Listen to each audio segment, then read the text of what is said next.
Last February, shortly after Peter O'Rourke became Chief of Staff for the Department of Veterans Affairs, he received an email from Bruce Moskowitz with his input on a new mental health initiative for the VA. Received, O'Rourke replied, "I will begin a project plan and develop a timeline for action." O'Rourke treated the email as an order, but Moskowitz is not his boss. In fact, he is not even a government official. Moskowitz is a Palm Beach doctor who helps wealthy people obtain high-service, concierge medical care. More to the point, he is one-third of an informal council that is exerting sweeping influence on the VA from Mar-a-Lago, President Donald Trump's private club in Palm Beach, Florida. The Troika is led by Ike Perlmutter, the reclusive chairman of Marvel Entertainment, who is a longtime acquaintance of President Trump's.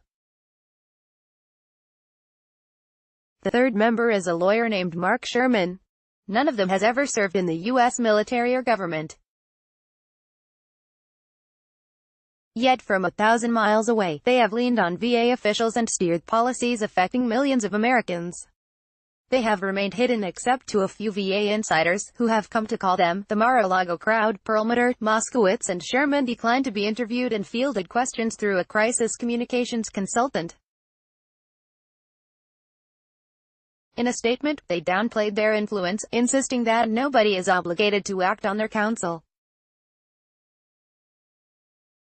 At all times, we offered our help and advice on a voluntary basis, seeking nothing at all in return, they said. While we were always willing to share our thoughts, we did not make or implement any type of policy, possess any authority over agency decisions, or direct government officials to take any actions. To the extent anyone thought our role was anything other than that, we don't believe it was the result of anything we said or did. Ike Perlmutter.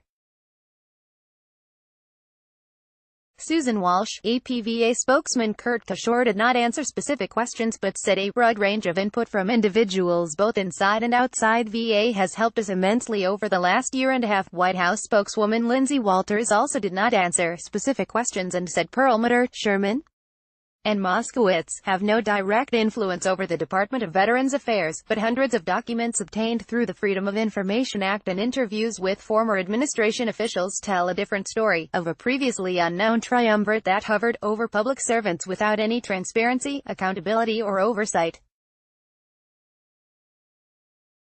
The Mar-a-Lago crowd spoke with VA officials daily, the documents show, reviewing all manner of policy and personnel decisions. They prodded the VA to start new programs, and officials traveled to Mar-a-Lago at taxpayer expense to hear their views. Everyone has to go down and kiss the ring, a former administration official said. If the bureaucracy resists the trio's wishes, Perlmutter has a powerful ally, the President of the United States. Trump and Perlmutter regularly talk on the phone and dine together when the president visits Mar-a-Lago. On any veterans issue, the first person the president calls is Ike, another former official said. Former administration officials say that VA leaders who were at odds with the Mar-a-Lago crowd were pushed out or passed over. Included, those officials say, were the secretary, whose ethical lapses also played a role, deputy secretary, chief of staff, acting undersecretary for health, deputy undersecretary for health, chief information officer, and the director of electronic health records modernization. At times, Perlmutter, Moskowitz and Sherman have created headaches for VA officials because of their failure to follow government rules and processes. In other cases, they used their influence in ways that could benefit their private interests. They say they never sought or received any financial gain for their advice to the VA. The arrangement is without parallel in modern presidential history. The Federal Advisory Committee Act of 1972 provides a mechanism for agencies to consult panels of outside advisors, but such committees are subject to cost controls, public disclosure and government oversight. Other presidents have relied on unofficial kitchen cabinets, but never before have outside advisors been so specifically assigned to one agency. During the transition, Trump handed out advisory roles to several rich associates, but they've all since faded away. The Mar-a-Lago crowd, however, has deepened its involvement in the VA. Perlmutter, 75, is painstakingly private. He reportedly wore glasses and mustache disguise to the 2008 premiere of Iron Man. One of the few public photographs of him was snapped on deck 28, 2016, through a window at Mar-a-Lago. Trump glares warily at the camera. Behind him, Perlmutter smiles knowingly, wearing sunglasses at night. When Trump asked him for help putting a government together, Perlmutter offered to be an outside advisor, according to people familiar with the matter. Having fought for his native Israel in the 1967 war before he moved to the U.S. and became a citizen, Perlmutter chose veterans as his focus. President Donald Trump left, accompanied by Veterans Affairs Secretary David Shulkin, center, shakes hands with Isaac Ike Perlmutter. Andrew Hornick, AP Perlmutter enlisted the assistance of his friends Sherman and Moskowitz. Moskowitz, 70, specializes in knowing the world's top medical expert for any ailment, and arranging appointments for clients. He has connections at the country's top medical centers. Sherman, 63, has houses in West Palm Beach in suburban Baltimore and an office in Washington with the consulting firm Alvarez. His legal work focuses on financial fraud, white-collar investigations and damages disputes. His professional biography lists experience in 8 industries, none of them related to healthcare or veterans. Moskowitz and Sherman helped Perlmutter convene a council of healthcare executives on the day of the Trump-Perlmutter photograph, December 28, 2016. Offering more private healthcare to vets was a signature promise of Trump's campaign, but at that point he hadn't decided who should lead an effort that would reverse the VA's long-standing practices. A new name surfaced in that meeting, David Shulkin, who'd led the VA's healthcare division since 2015. Perlmutter then recommended Shulkin to Trump, according to a person familiar with his thinking. Shulkin did not respond to requests for comment. Once nominated, Shulkin flew to Mar-a-Lago in early February 2017 to meet with Perlmutter, Sherman and Moskowitz. In a follow-up email a few days later, Moskowitz elaborated on the terms of their relationship. "We do not need to meet in person monthly, but meet face-to-face only when necessary," he wrote. "We will set up phone conference calls at a convenient time," Shulkin responded diplomatically. "I know how busy all of you are and having you be there in person, and so present, was truly a gift," he wrote. "I found the time we spent, the focus that came out of our discussions, and the time we had with the president very meaningful." It wasn't long before the Mar-a-Lago crowd wore out their welcome with Shulkin. They advised him on how to do his job even though they sometimes seemed to lack a basic understanding of it. Just after their first meeting, Moskowitz emailed Shulkin again to say, "Congratulations, it was unanimous." Shulkin corrected him, "Bruce, this was not the confirmation vote, it was a committee vote. We still need a floor vote." Perlmutter, Moskowitz and Sherman acted like board members pounding a CEO to turn around a struggling company, a former administration official said.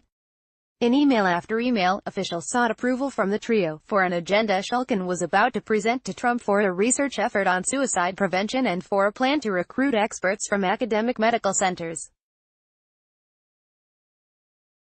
"Everything needs to be run by them," the first former official said, recalling the process. "They view themselves as making the decisions." The Mar-a-Lago crowd bombarded VA officials with demands, many of them inept or unhelpful. On phone calls with VA officials, Perlmutter would bark at them to move faster, having no patience for bureaucratic explanations about why something has to be done a certain way or take a certain amount of time, former officials said. He issued orders in a thick, Israeli-accented English that can be hard to understand. Veterans Affairs Secretary David Shulkin speaks at the White House on May 31, 2017. Susan Walsh, Associated Press. In one instance, Perlmutter alerted Shulkin to what he called another real-life example of the issues our great veterans are suffering with when trying to work with the VA. The example came from Karen Donnelly, a real estate agent in Palm Beach who manages the tennis courts in the luxury community where Perlmutter lives. Donnelly's son was having trouble accessing his military medical records. After a month of dead ends, Donnelly said she saw Perlmutter on the tennis court and, knowing his connection to Trump, asked him for help. Perlmutter told her to email him the story because he's trying to straighten things out at the VA, she recalled. Donnelly separately touched off a nasty legal dispute between Perlmutter and a neighbor, Canadian businessman Harold Pierenboom, who objected to her management of the tennis courts. In a lawsuit, Pierenboom accused Perlmutter of mounting a vicious hate mail campaign against him, which Perlmutter's lawyer denied. Perlmutter forwarded Donnelly's email to Shulkin, Moskowitz and Sherman. I know we are making very good progress, but this is an excellent reminder that we are also still very far away from achieving our goals, Perlmutter wrote. Shulkin had to explain that they were looking in the wrong place, since the problem was with military service records. It lay with the Defense Department, not the VA. Perlmutter, Moskowitz and Sherman defended their intervention, saying, "These were the types of stories of agency dysfunction and individual suffering that drove us to offer our volunteer experience in the first place, veterans who had been left behind by their government." These individual cases helped raise broader issues for government officials in a position to make changes, sometimes leading to assistance for one veteran, sometimes to broader reforms within the system. Right after meeting Shulkin, Moskowitz connected him with his friend Michael Zinner, director of the Miami Cancer Institute and a member of the American College of Surgeons Board of Regents.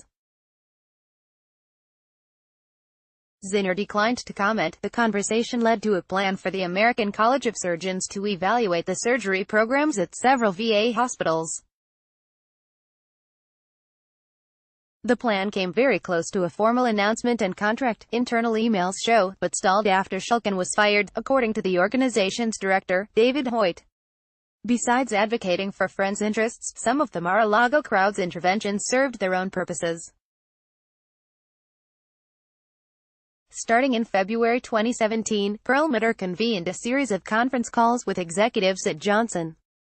They planned to promote the campaign by ringing the closing bell at the New York Stock Exchange around the time of Veterans Day. The event also turned into a promotional opportunity for Perlmutter's company. Executives from Marvel and its parent company, Disney, joined Johnson.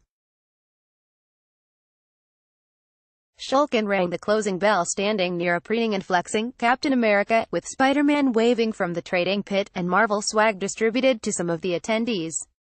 Generally, the VA Secretary or Defense Secretary don't shill for companies, the leader of a veterans advocacy group said. Reuters, Jeff Haynes. The VA was aware of the ethical questions this event raised because of Shulkin's relationship with Perlmutter. An aide to Shulkin sought ethics advice from the agency's lawyers about the appearance. In an email, the aide noted, "The secretary is friends with the president of Marvel Comics, Mr. Ike Perlmutter, but he will not be in attendance." The VA redacted the lawyer's answer, and the agency's spokesman would not say whether the ethics official approved Shulkin's participation in the event. Perlmutter did not answer specific questions about this episode. His joint statement with Moskowitz and Sherman said, "None of us has gained any financial benefit from this volunteer effort, nor was that ever a consideration for us." Perlmutter also facilitated a series of conference calls with senior executives from Apple. VA officials were excited about working with the company, but it wasn't immediately obvious what they had to collaborate on.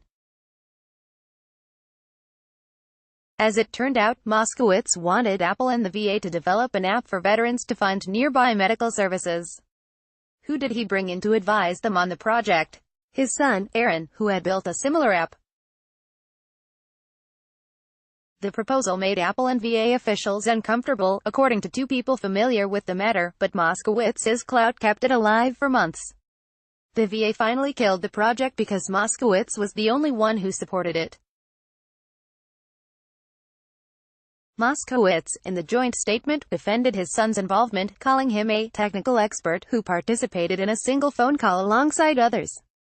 Any development efforts, had they occurred, would not have involved Aaron or any of us. There was no product of Dr. Moskowitz's or Aaron's that was promoted or recommended in any way during the call, the trio said. Again, none of us, including Aaron, stood to receive any financial benefit from the matters discussed during the conversation, and any claims to the contrary are factually incorrect. Moskowitz had more success pushing a different pet cause. He has spent years trying to start a national registry for medical devices, allowing patients to be notified of product recalls. Moskowitz set up the Biomedical Research and Education Foundation to encourage medical institutions to keep track of devices for their patients to address what he views as a dangerous hole in oversight across the medical profession. At one point, the foundation built a registry to collect data from doctors and patients. Moskowitz chaired the board, and Perlmutter's wife was also a member. Moskowitz's son earned $60,000 a year as the executive director, according to tax disclosures. Moskowitz pushed the VA to pick up where he left off. He joined officials on weekly 7:30 a.m. conference calls in which officials discussed organizing a summit of experts on device registries and making a public commitment to creating one at the VA. In an email to Shulkin, the VA official in charge of the project referred to it as the Bruce Moskowitz efforts. When the summit arrived, on June 4, Moskowitz and his son did not attend. It's not clear what role they will have in setting up the VA's registry going forward. Their foundation has shut down, according to its website, and Moskowitz's son said he's no longer involved. But in his opening remarks at the summit, Peter O'Rourke, then the acting secretary, offered a special thanks to Dr. Bruce Moskowitz and Aaron Moskowitz of the Biomedical Research and Education Foundation, as driving forces behind it. AP. Over the course of 2017, there was growing tension within the Trump administration about how much the VA should rely on private medical care. During the campaign, Trump championed letting veterans see any doctor they choose, inside or outside the VA system. But Shulkin warned that such an approach was likely to result in poorer care at a higher cost. His preferred solution was integrating government-run VA care with a network of private providers. In September 2017, the Mar-a-Lago crowd weighed in on the side of expanding the use of the private sector. We think that some of the VA hospitals are delivering some specialty health care when they shouldn't, and when referrals to private facilities or other VA centers would be a better option, Perlmutter wrote in an email to Shulkin and other officials. Our solution is to make use of academic medical centers and medical trade groups, both of whom have offered to send review teams to the VA hospitals to help this effort. In other words, they proposed inviting private healthcare executives to tell the VA which services they should outsource to private providers like themselves. It was precisely the kind of fox in the henhouse scenario that the VA's defenders had warned against for years. Shulkin delicately tried to hold off Perlmutter's proposal, saying the VA was already developing an in-house method of comparing its services to the private sector. Shulkin also clashed with the Mar-a-Lago crowd over how to improve the VA's electronic record-keeping software, the one episode involving the trio that has previously surfaced, in a report by Politico. The contract, with a company called Cerner, would cost more than $10 billion and take a decade to implement. But Moskowitz had used a different Cerner product and didn't like it. He complained that the software didn't offer voice recognition, even though newer versions of Cerner's product do. For months, the Mar-a-Lago crowd pressured Shulkin to put the contract through additional vetting. On February 27, 2018, Shulkin flew to Mar-a-Lago, not to see Trump, who was back in Washington, but to meet with Perlmutter, Moskowitz and Sherman. The trip was supposed to close the deal on the Cerner contract, according to two people familiar with the meeting. By then, Shulkin's stature had been badly diminished by an ethics scandal, and he expected he didn't have much longer in the job, but he wanted to finish the Cerner deal first. Shulkin brought O'Rourke, an ex-Trump campaign aide who stepped in as chief of staff after the ethics scandal led to the departure of Shulkin's top aide. O'Rourke took the opportunity to ally himself with the Mar-a-Lago crowd. "It was an honor to meet you all yesterday," he wrote in a follow-up email. I want to ensure that you have my VA and personal contact information. He then provided his personal cell phone number and email address. Using personal email to conduct government business can flout federal records laws, as President Trump and his allies relentlessly noted in their attacks on Hillary Clinton during the 2016 campaign. Thank you for your support of the president, the VA, and me, O'Rourke wrote. O'Rourke didn't answer requests for comment. Perlmutter welcomed the overture. I feel confident that you will be a terrific asset moving forward to get things accomplished, he replied. The Mar-a-Lago crowd grew frustrated with Shulkin, feeling like he wasn't listening to them, and Perlmutter came to regret recommending Shulkin to Trump in the first place, according to people familiar with his thinking. That aligned them with political appointees in the VA and the White House who started to view Shulkin as out of step with the president's agenda. Secretary of Veterans Affairs David J. Shulkin. AP photo, Charles Krupa. One of these officials, senior advisor Camilo Sandoval, presented himself as Perlmutter's eyes and ears within the agency, two former officials said. For instance, in an email obtained by ProPublica, Sandoval kept tabs on the Apple project and reported back to Moskowitz and Sherman. I will update the tracker, and please do let me know if this helps answers sick questions around Apple's efforts or if additional clarification is required, he wrote.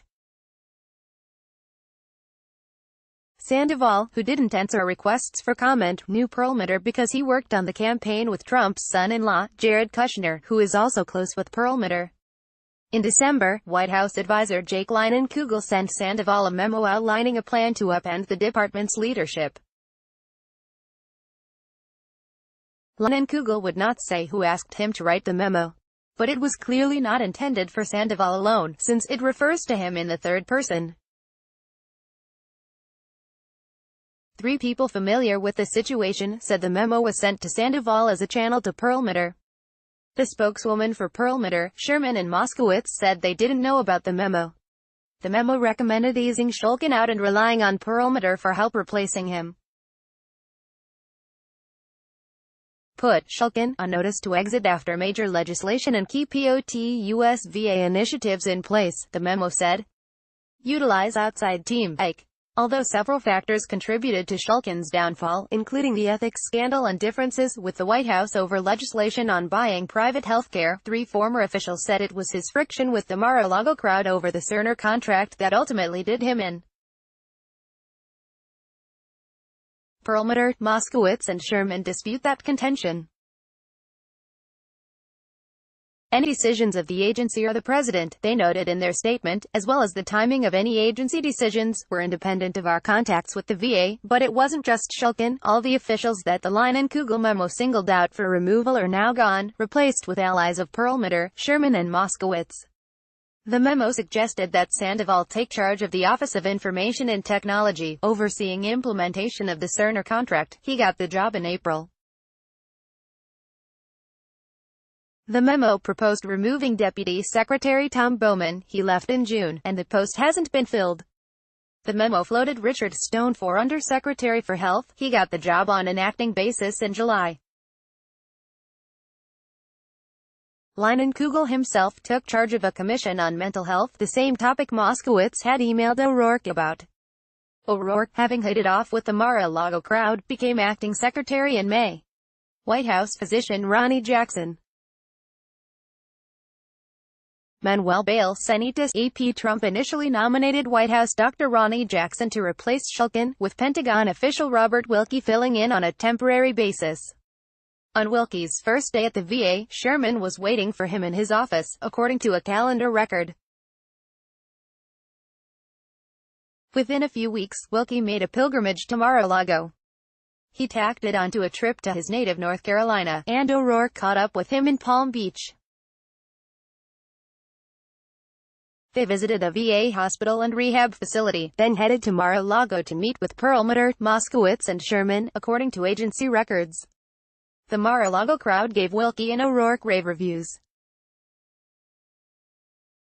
I am sure that I speak for the group, that both you and Peter astounded all of us on how quickly and accurately you assessed the key problems and more importantly the solutions that will be needed to finally move the VA in the right direction, Moskowitz told Wilkie in a follow-up email.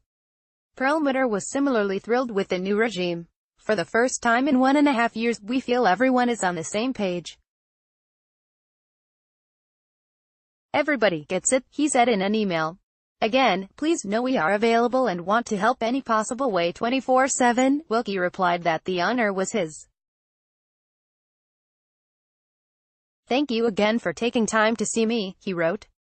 Soon after, Jackson's nomination imploded over allegations of misconduct as White House physician. Jackson denied the allegations, and they're still being investigated. At that point, Perlmutter's endorsement cleared the way for Trump to nominate Wilkie. Wilkie, who was sworn in on July 30, now faces a choice between asserting his own authority over the VA or taking cues from the Mar-a-Lago crowd. Wilkie reportedly wants to sideline O'Rourke and Sandoval and restock the agency leadership with his own people. But people familiar with the situation said the Mar-a-Lago crowd's allies are pushing back on Wilkie's efforts to rein them in. As his predecessor learned the hard way, anyone who crosses the Mar-a-Lago crowd does so at his own risk.